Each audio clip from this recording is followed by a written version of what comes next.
Assalamu alaikum dear students. I am Professor Dr. Zora Kiani with a new lecture of your MS coursework Semiconductor Electronic Devices. And you all know that we are discussing the power devices. And among the power devices, we started our discussion on PNP and diode. And yesterday we have seen all its construction and its working as well.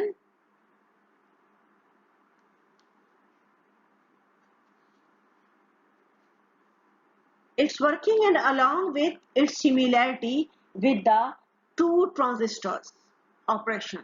Now we will move forward to know about the variation of alpha. Alpha is the current transfer ratio with injection of the charge carriers. That is how the current transfer ratio varies with the injection of the charge. And the next which we will study is the forward blocking state,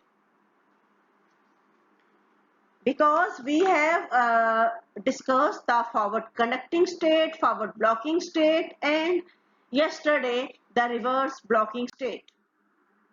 Now, this is the basic fabrication of your PNP and diode, where you have take 4-layer device in which one side is anode, which is called A, second is the cathode, which is called the K, and similarly there is another terminal as well, which is known as the gate. Now what we will do is that we will just see here that there are 3 junctions formed. One is near to anode, that is called J1. Other is near to cathode, that is called that is known as J3, and at the center is the junction J2. Now, as I have told you that in the previous lecture that this PNP and diode is similar to or equal to two diodes. So as you can see here, we have got PNP and diode, anode on the side, cathode on the other side, and gate at the third side. This is equal to the two transistor PNP and NPN transistor. And here anode is with one transistor, cathode is with another transistor, and gate is at with the first transistor. And you can just see from here that the base of the first transistor is the collector of the second transistor. Similarly, base of the second transistor is the collector of the first transistor. So this is how your one PNP diode can be subdivided into two transistors, that is PNP and NPN transistors. Now you know that this PNP diode is also known as the Shockley diode due to the scientist Shockley who just discovered it. Now these figures below shows its structure, symbol, working, and applications. Now the first one, this show the basic structure, that is how anode or cathode are connected with PNP and diode, forming 3 junction J1, J2 and J3. And then the same which we have seen in the previous slide, that is this PNP and diode can be subdivided into two transistors, PNP and NPN transistor. So this is the basic structure of two. This is the basic structure, and this figure shows the two transistor model which we have discussed in previous slide. And next is the two transistor equivalent circuit. Here is anode, here is the first transistor which is the PNP transistor, second is the NPN transistor, and we have got cathode here. Then this is the symbol of PNP and diode. Here you can see this is half triangle form is the symbol, and here you have got anode and here you have got the cathode, and then here come its function. That is, you have attached the Shockley diode here, SCR here. Here you have got switch to switch on and switch off the circuit. Here is the capacitor, resistor, voltage, which is DC voltage applied here, and these two sides are earth. And here is the alarm buzzer, which will work when um, this circuit will be in switching mode, and this buzzer will stop. Well, this will in the off mode. So this figure basically show us the structure, symbol, and working applications.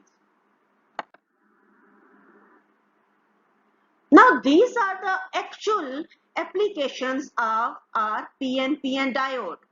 Now Shockley diode is used as a relaxation oscillator. When the battery voltage is applied to the circuit here, when the battery voltage is applied to circuit, the capacitor, this capacitor, here is the capacitor which charges through the resistor. Here is a resistor which charges through a resistance. When the applied voltage or voltage across the capacitor is more than the breakover voltage of Schottky diode, it becomes turned on and acts as a switch. I think you must have remembered that yesterday in IV characteristics we have seen here the forward blocking state, and then here come the forward conducting state, and this the voltage at where the forward conducting is started is called the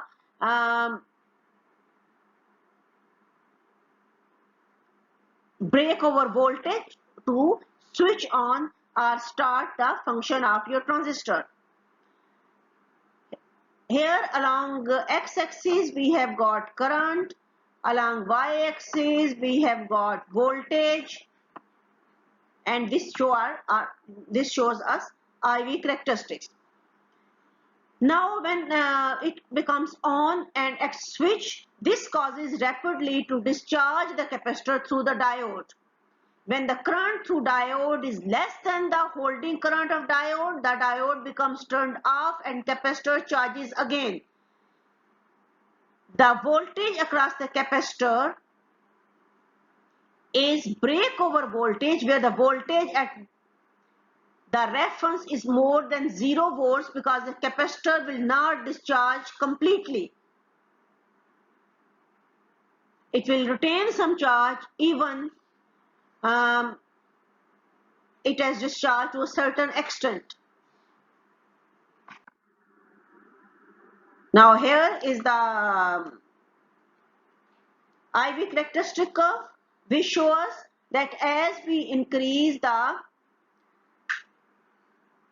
positive voltage applied to the anode and cathode, here you can see here is written the voltage applied from anode to cathode, then at certain specific voltage, which is called the VBO, breakover voltage, the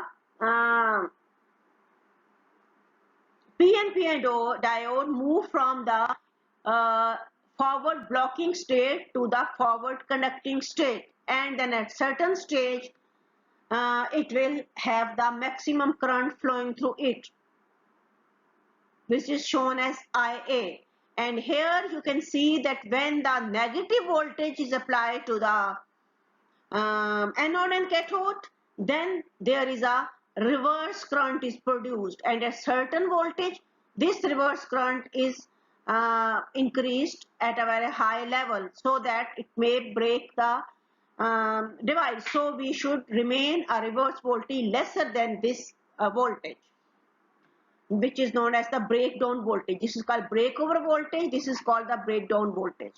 Now here we have got symbol of our PNPN diode, and A for anode, K for cathode. Here the voltage between anode and cathode is called the VAK. Now this is again the same figure. Here you can see that this region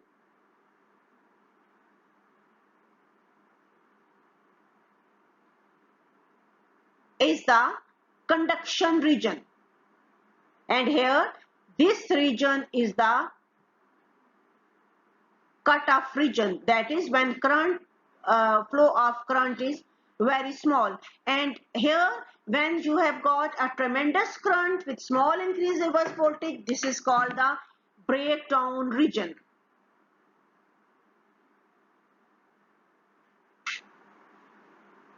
So this is the normal IV characteristics of any curve.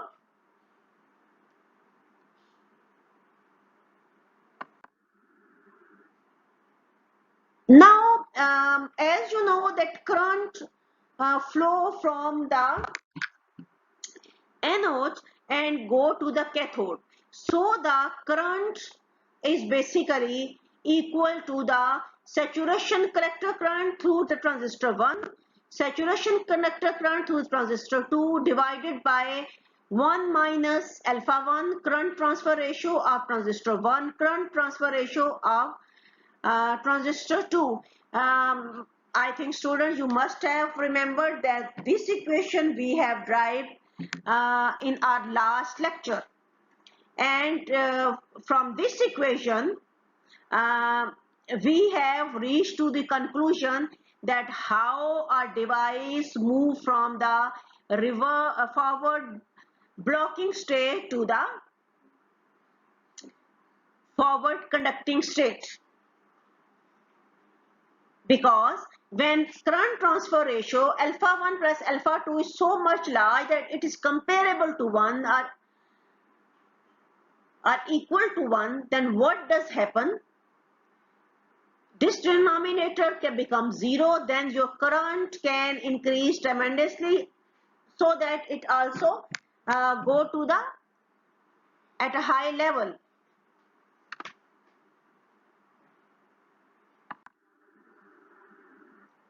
Now this is basically the bias states of PNP diode. First of all, I will tell you about the variation of alpha with the injection. So in the two transistors model, switching involves an increase in the alpha to the point that alpha 1 plus alpha 2 approaches unity. It may be helpful to review how alpha varies with injection for a transistor. The emitter to collector transfer ratio alpha is the product of base transport factor B and emitter injection efficiency gamma. You all are familiar with these equations in our BJT chapter, where alpha is equal to gamma into B.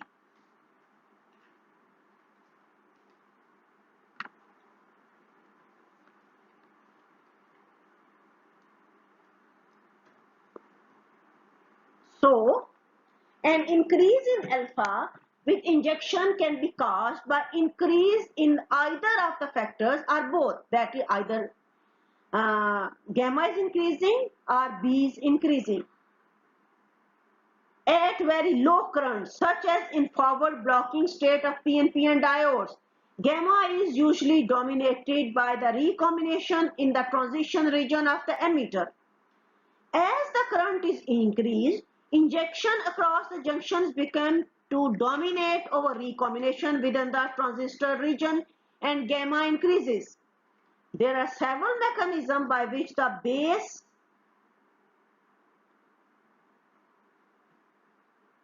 transport factor increase with injection, including the saturation of recombination center as the excess carrier concentration becomes large. Whichever mechanism dominates, the increase in alpha 1 plus alpha 2 is required for switching of the PNP diode.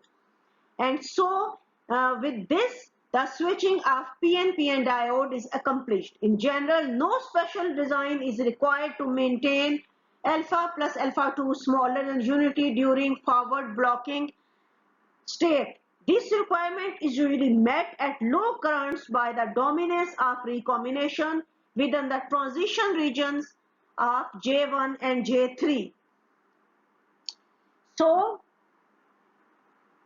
what we have discussed, that how the variation of alpha with the injection.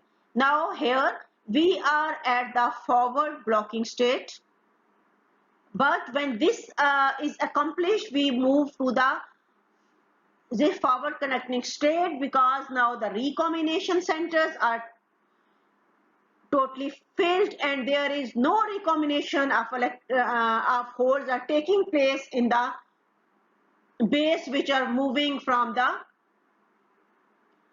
first emitter to our base, and then so on. Now that one more important thing which we have to consider, which we will cover in this lecture, is the forward blocking state, and tomorrow inshallah ta'ala we will move to the forward connecting state. First of all, I will see that when forward blocking state take place. When the device is biased in the forward blocking state, the applied voltage appears primarily across the reverse bias junction J2. Although junction J1 and J3 are forward bias, the current is small. The reason for this becomes clear that if we consider supply of electron available at N1 and holes to P2, focusing attention first upon J1, let us assume a hole is injected from P1 into N1. If hole recombine with electron N1 are in the J1 transition region, that electron must be resupplied to the N1 region to maintain space charge neutrality. The supply of electron in this case is severely restricted, however, by the fact that N1 is terminated into J2 junction, a reverse bias junction. In a normal PN diode, the N region is terminated in an ohmic contact, so that supply of electrons required to match recombination is unlimited. In this case, however, the electron supply is restricted essentially to those electrons generated thermally within a diffusion length of J2. As a result, the current passing through J1 junction is approximately the same as the reverse saturation current of junction J2. A similar argument holds for the current through J3. Holes required for injection into N2 and to feed recombination in P2 must originate in the saturation current or center junction J2. The applied voltage V divides approximately among the three junctions to be accommodated. This small current throughout the device. In this discussion, we have tactfully assumed that current crossing J2 is strictly the thermally generated saturation current. This implies that the electron injected by a forward bias junction J2 do not diffuse across P2 in any substantial number to be swept across the reverse bias junction into N1 by transistor action. This is another way of saying that alpha 2 is small. Similarly, the supply of holes to P2 is primarily thermally generated. Since few holes injected at J1 reach J2 without recombination, that is alpha 1 is small for P and P. Now we can see physically implies that small currents, for small currents, while alpha 1 plus alpha 2 is also small, and without the transport of charge provided by transistor action, the thermal generation of carrier is only significant source of electrons to N1 and holes to P2.